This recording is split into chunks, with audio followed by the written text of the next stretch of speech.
Bonsoir et bienvenue dans cette nouvelle édition de notre série d'émissions sur l'éducation. Ce mois-ci sera question de l'importance du sport dans l'éducation. Nos invités sur ce plateau, c'est Madame Bella Saddle, qui est Principal Physical Education Organizer, et aussi Madame Aurore Lacloche, qui est Physical Education Organizer. Mesdames, bonsoir. Bonsoir, Josiane. Bonsoir, Vous êtes du ministère de l'Éducation, mais on va parler du sport. Alors, parlez-nous de ce département qui, dans le ministère de l'Éducation, qui est concerné par le sport, Madame Saddle.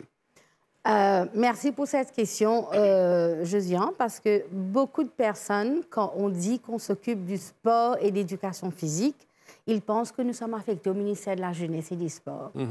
Donc, c'est bon de faire comprendre qu'au ministère de l'Éducation, on a plusieurs départements, plusieurs, on dit, directorates.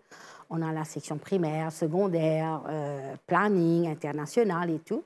Mais on a aussi notre section qui est très importante, la section sport, éducation physique. Et nous sommes sous la responsabilité du directorate Health and Wellness. Ça veut dire on s'occupe de tout ce qui a la santé, l'activité physique, mentale, sociale et tout. Alors, ma section, c'est le PE cadre, comme techniquement on l'appelle. On a le Principal PE Organizer, on a un Senior PE Organizer, Madame Agathe. Et puis, dans chaque zone éducative à Maurice, on a un PE Organizer. On a, comme vous savez, les régions éducatives, on a zone 1 à 4 et on a avec nous Madame Lacloche, elle est dans la zone 2. Donc, idem, dans chaque zone, on a un représentant qu'on appelle le PE Organizer. Et entre nous, les 6 personnes, on organise tout ce qui a le teaching, learning of physical education, les compétitions primaires et secondaires. On est aussi sur des panels à la Mauritius Institute of Education pour les textbooks, review of textbooks. On fait l'achat des équipements sportifs, on visite les écoles, on organise les examens primaires, secondaires, on organise des compétitions aussi. Voilà en gros ce que nous faisons au ministère de l'Éducation. Madame Aurore Lacloche, est-ce qu'on peut comprendre aujourd'hui l'importance de l'éducation physique dans le domaine de l'éducation? Alors, l'éducation physique, comme vous savez, dès la naissance, un bébé, ça bouge. Ça découvre son environnement en bougeant. Donc, pendant son enfance, tout son univers c'est centré sur le mouvement, le jeu. Donc, à l'école primaire, on essaie de continuer ça. Et on a aussi les manuels. Et dans les manuels, c'est tout ce qui concerne le développement de l'enfant. Mais une grande partie repose sur l'éducation physique, c'est-à-dire l'enfant découvre son corps et apprend l'essentiel des bases de sa vie, de son environnement, de son comportement, de son attitude dans la société, mais à travers le sport, à travers les exercices et surtout, bien sûr, dans un cadre très formel, c'est-à-dire l'école. Et au secondaire, là, on passe un petit peu plus en profondeur, c'est-à-dire là, on suit un cursus qui va culminer sur le School Certificate et le Higher School Certificate. Alors, le School Certificate, maintenant, l'éducation physique est matière à examen depuis 2011. On a eu un premier groupe qui a été sanctionné au niveau de la School Certificate. Et après, on est passé sur le Higher School Certificate. Et là, on avait ça en matière principale, mais on a enlevé, Cambridge a enlevé, et maintenant, c'est toujours en matière subsidiaire. Et bien sûr, on a beaucoup d'éléments qui sont sortis vraiment avec les honneurs pour l'éducation physique, et c'est toujours en grande demande. Et on voit que, les élèves, il y a une bonne quantité qui optent pour cette matière. Et bien sûr, au niveau de la School Certificate, les élèves doivent faire 50% pour la théorie, mais 50% avec 4 sports, 4 activités physiques. Et en matière subsidiaire, c'est 2 activités physiques. Et là, bien sûr, c'est un petit peu plus spécialisé. L'enfant se spécialise un petit peu plus dans les 2 matières, dans les 2 activités. Mais comme pour vous dire que l'éducation physique et le sport, ça ne peut pas être dissocié. Ça ne peut pas être dissocié parce que tout ce qu'on apprend comme base, ça se rejoint dans l'activité physique et dans le sport, et bien sûr pour les examens après. Vous êtes déjà rentré dans le débat. Alors, quand on parle d'éducation physique aujourd'hui, c'est quelque chose de très sérieux. Ce n'est pas courir à gauche, à droite, mais c'est très structuré. C'est structuré maintenant. Et vous parlez de textbook, du primaire, secondaire, et on voit aussi aujourd'hui, même l'éducation tertiaire est spécialisée. Il y a le sport qu'on peut même prendre comme matière. Un métier. Un métier au niveau tertiaire. Alors, est-ce que vous pouvez nous expliquer ce système qui a été mis en place pour faire qu'un enfant aujourd'hui qui s'intéresse au sport peut faire carrière? Ah, très intéressante la question. Effectivement, PI, comme Mme Lacloche vient d'expliquer, c'est une matière à examen. Mais ce n'est pas obligatoire. C'est encore au niveau optionnel. Vous pouvez, quand vous pouvez, ne pas le prendre. Mais nous, on encourage beaucoup d'enfants de prendre ce sujet-là. Pour cette année-ci même, on a plus que 1000 enfants qui ont opté pour l'éducation physique au niveau de la forme 5. On a plus de une centaine d'enfants qui ont opté pour PI au niveau subsidiaire en HSI. Déjà, c'est assez encourageant, le chiffre. Quand un enfant prend ce sujet, ce n'est pas un sujet qu'on va dire parfois, bon, pourquoi j'ai pris ça, à quoi ça va me servir après et tout. L'éducation physique, c'est un survival skill. Tout ce qu'on apprend, on va se servir pour toute la vie. Madame Lacloche a bien dit tout à l'heure là, dès son enfance, on apprend à bouger, à se servir de notre corps, à se servir de l'espace. Mais en grandissant, on apprend l'utilité de ce corps-là. Qu'est-ce que le corps humain peut faire? On apprend comment ne pas abuser de ce corps-là et quel exercice il faut faire. Et quand on court, parfois, on voit les jeunes, ils partent dans les gyms et ils commencent à pomper, à faire de l'exercice. Parfois, ils ne savent même pas qu'est-ce qu'ils sont à faire. J'ai eu beaucoup de collègues qui sont venus vers moi pour me dire, tu sais, mon fils est parti au gym, mais il est encore difforme. Il ne sait pas qu'est-ce qu'il faut faire exactement. Or, en éducation physique, avec le support de l'enseignant, on apprend comment faire ces choses-là. On apprend... L'éducation physique, c'est quoi? C'est un programme. On ne peut pas faire ça du tort et à travers. On suit un syllabus de la grade 7 à 9, c'est le syllabus de la MAI, et 9 à monter. Ceux qui optent pour l'éducation physique suivent le syllabus de Cambridge.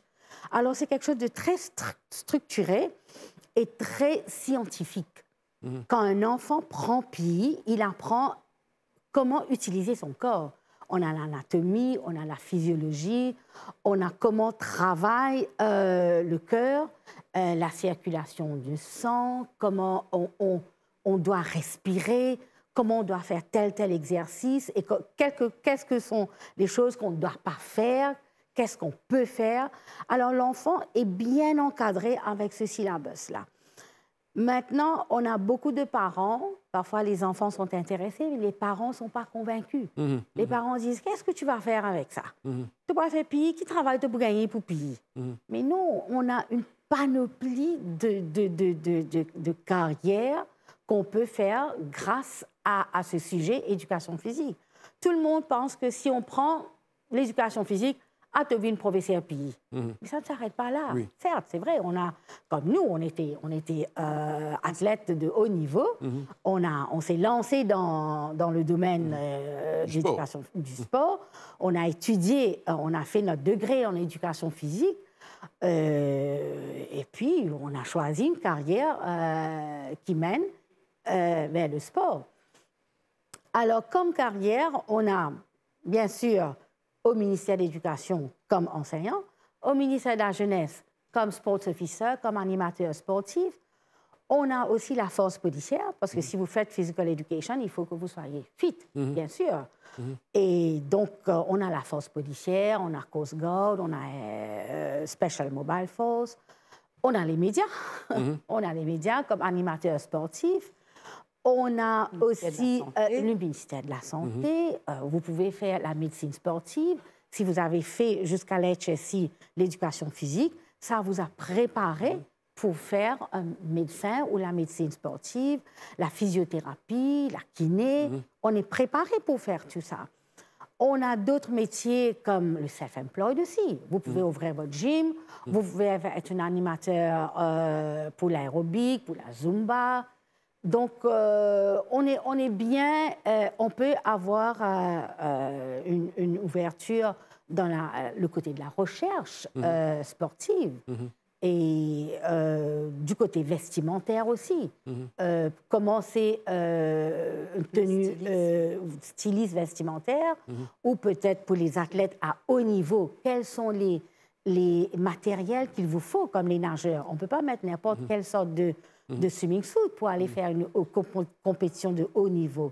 Donc tout ça, c'est très scientifique et si on a comme base l'éducation physique, ben, on peut se lancer dans toutes ces carrières-là. On a aussi, je connais un élève qui est arrivé jusqu'à travailler pour la FIFA. Ils sont dans le système de VAR.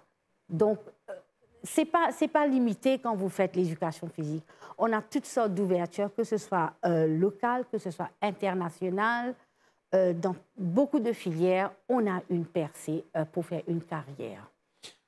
Madame Moreau-Lacloche, on certainement va parler des intercollèges après. Oui. Mais je peux peut-être rajouter sur ce que Mme Saddle vient de dire. C'est peut-être pour convaincre les parents sur le bien fondé de s'engager dans cette filière, dans cette matière. L'éducation physique, si on regarde bien tout le contenu du cursus, ça aide aussi les autres sujets. C'est en anglais. Ça marche de pair. Voilà, c'est en anglais. Et quand on fait des études, surtout l'athlétisme, on prend des mesures et tout, ça aide pour les mathématiques. On comprend bien l'espace, qu'est-ce qui se passe quand on fait la physique, l'application de la force, quand le muscle travaille, comment on fait bouger un muscle, etc. La chimie, quelle réaction qui se passe quand on fait activer le cœur un peu plus vite. Maintenant, si on regarde pour la HSI, à chaque année, vous avez des questions reliées au sport, que ce soit en français, que ce soit pour la connaissance générale.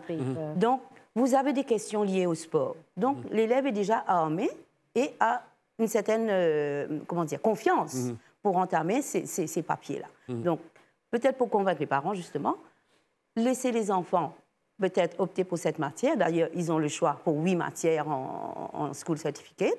Donc, laisser l'enfant s'exprimer et ça va l'aider pour les autres matières aussi. Madame Lacloche, la pratique du sport, c'est quelque chose de très, très important, en fait. Que ce soit au niveau primaire, secondaire, voire tertiaire, voire après. Exact. Les gens pratiquent le sport et avoir cette culture sportive dès la tendre enfance, c'est quelque chose de très important, je pense. Et aussi, c'est une façon de détecter, c'est la détection aussi. Exactement. Donc, Josiane, nous...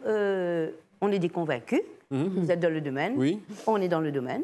Donc, ce qui fait que les parents doivent considérer les enfants, d'ailleurs, je crois que je ne fais la leçon à personne, un enfant, c'est comme une cocotte minute.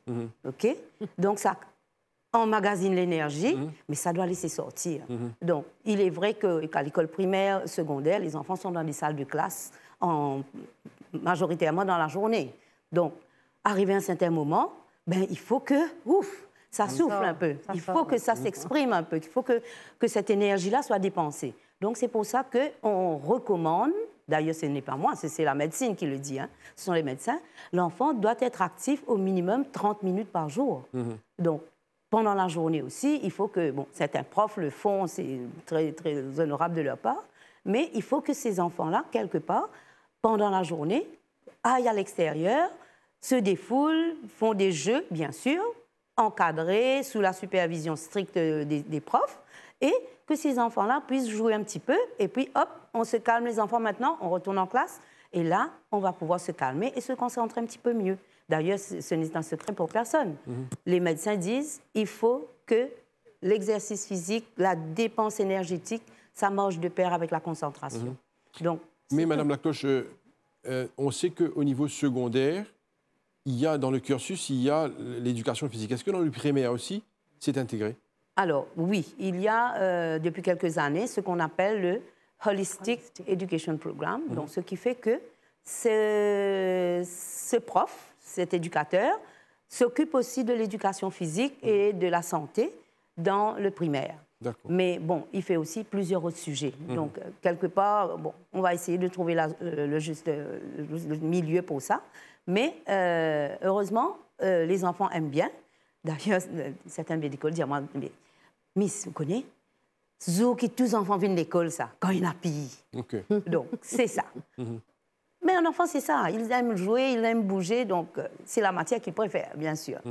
Mais en même temps, il y a un manuel pour l'éducation physique, que ce soit au primaire, au secondaire, jusqu'au grade 9, préparé par la MAI. D'ailleurs, Mme Sada a souligné que nous aussi, nous contribuons à fabriquer les manuels, à revoir les manuels.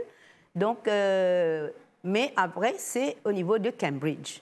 Donc, quand on fait la matière en option, éducation physique en option, on a le manuel, bon, pas presque, mais recommandé par Cambridge. Et là, nous avons nos éducateurs qui commencent à s'y mettre à l'écriture des manuels pour le School Certificate. Et maintenant, on essaie d'intégrer ça dans le contexte local, parce que, bon, ce que Cambridge, les livres viennent de l'extérieur, donc d'Angleterre. C'est un petit peu les sports préconisés par l'Angleterre. Mais nous, on essaie d'adapter ça à notre réalité mauricienne.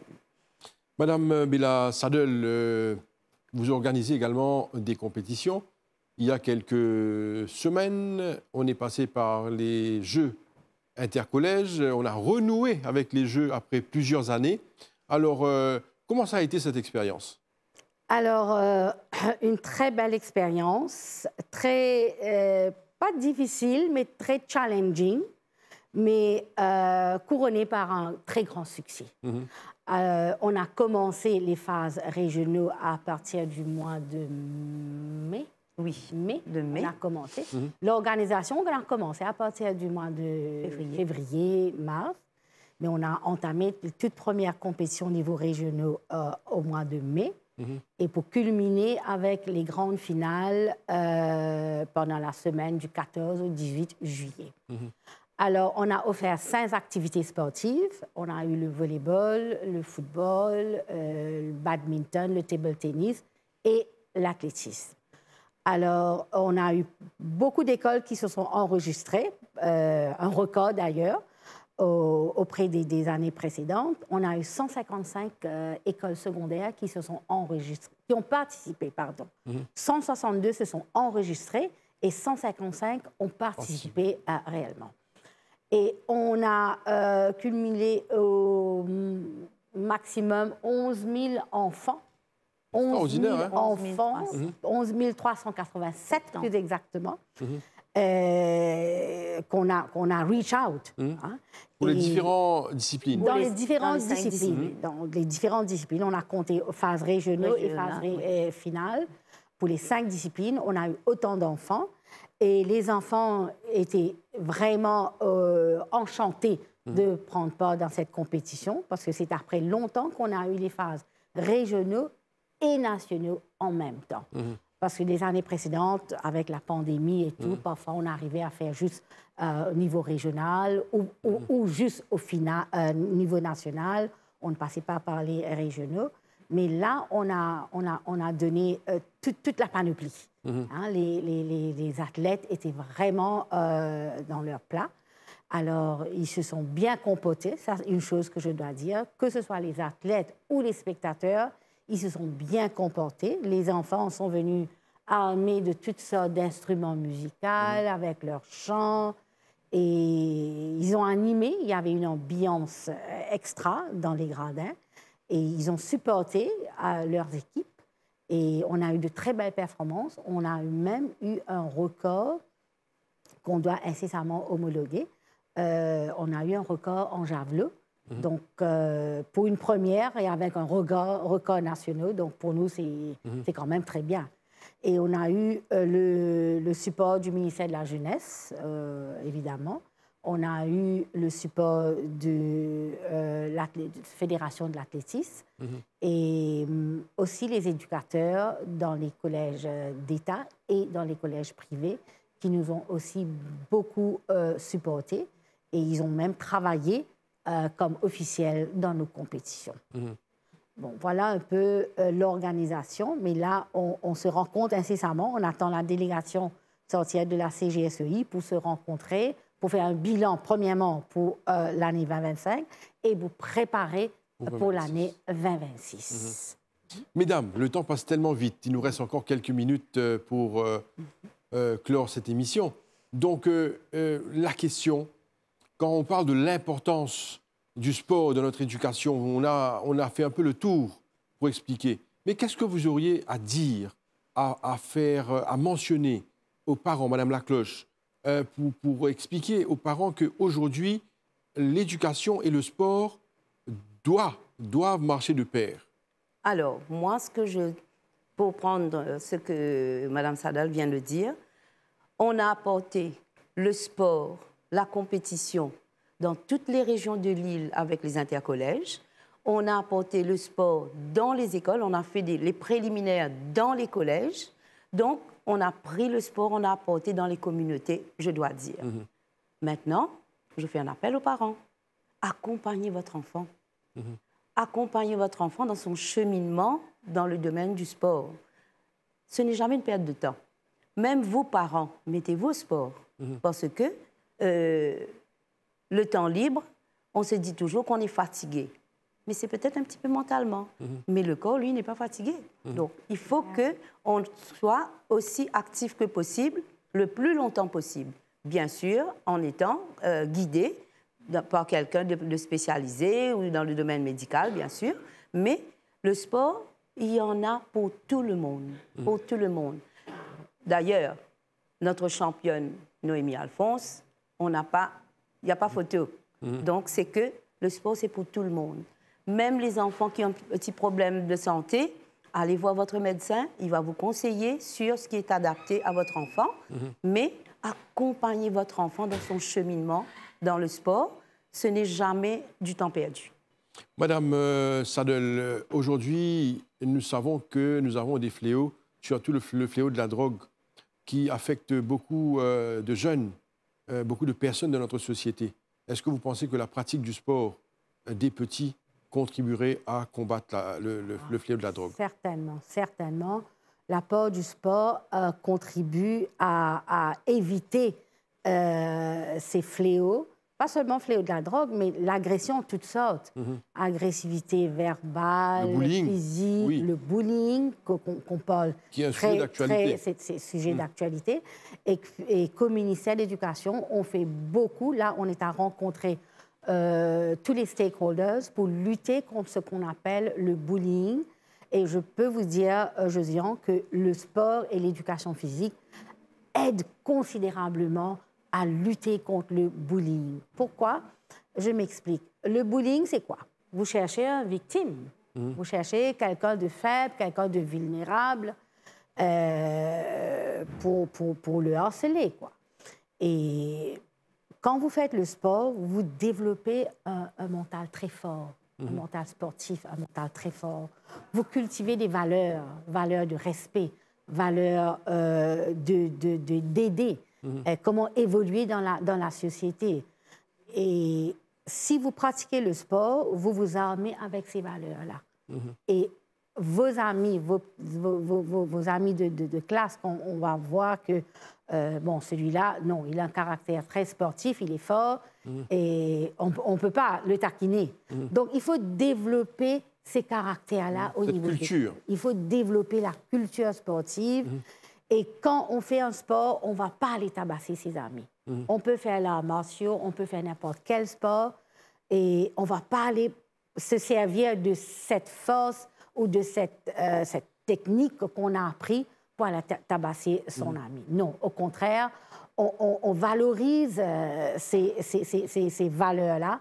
on valorise ces techniques qu'on a apprises dans le sport pour aider son ami, pour aider quelqu'un à l'école, pour aider les enfants qui sont, comme on dit, un peu plus vulnérables. On apprend beaucoup de valeurs quand on pratique le sport. On apprend à respecter les règlements tout d'abord. La discipline. On apprend à respecter ses adversaires dans le sport. On apprend à respecter la décision de l'arbitre. Donc tout ça, quand vous transférez tout ça dans la vie réelle, ben, à ce moment-là, on va pouvoir bien cohabiter dans une société. Parce que vous allez apprendre à respecter vos voisins. Vous allez apprendre à respecter vos enseignants, le recteur. Vous allez apprendre à respecter les vieilles personnes à la maison. Donc, tout ça, c'est, comme on dit, a transfer of learning. Ce qu'on apprend dans le sport, on met ça en exergue dans la société, comment vivre bien avec les voisins, les amis à l'école, les enseignants, aider quelqu'un sur la route, aider une vieille personne. Donc, tout ça, ce sont les valeurs qu'on doit cultiver et qu'on apprend dans le domaine sportif. Alors, mesdames, on encourage tout le monde à pratiquer le sport, que ce soit les enfants et également les moins jeunes. On les encourage, à faire le sport. Et pour en revenir aux intercollèges, rien qu'à bon, je me suis occupée du volleyball, mais quand on regarde ce gymnase rempli de jeunes qui cohabitent, qui développent des amitiés, qui se respectent, le côté social qui est là, zéro cas d'agression, zéro cas d'agressivité, pas de violence. Donc, tout ce qui était important pour eux, c'est de venir montrer leur talent pour le volleyball, mais surtout pour se faire des amis. Mais ça fait honneur à nos jeunes d'entendre de si bonnes choses sur le comportement. On doit, Josiane, on profite pour dire un grand merci à ces jeunes qui étaient venus en grand nombre supporter leurs écoles. Et on dit un grand merci aux athlètes aussi pour nous avoir donné une telle performance. Et les supporters se sont bien comportés et on dit un grand merci aux jeunes, aux chefs d'établissement et aux enseignants aussi. Madame Bella Sadel, également Madame Aurore Lacloche du ministère de l'Éducation, on vous remercie beaucoup pour votre présence. Et là, le message est passé. On doit tous pratiquer le sport, n'est-ce pas? Ah oui, certainement. Merci à vous pour votre présence sur ce plateau. Merci, Josiane. À très, très bientôt. Et rendez-vous est pris pour les prochains Jeux intercollèges. Merci à vous. Merci, bonne soirée. Et voilà, nous sommes arrivés à la fin de notre émission sur l'éducation pour ce mois-ci. Merci à vous de nous suivre. Restez branchés sur les chaînes de la MBC. Bonne soirée à vous. Au revoir.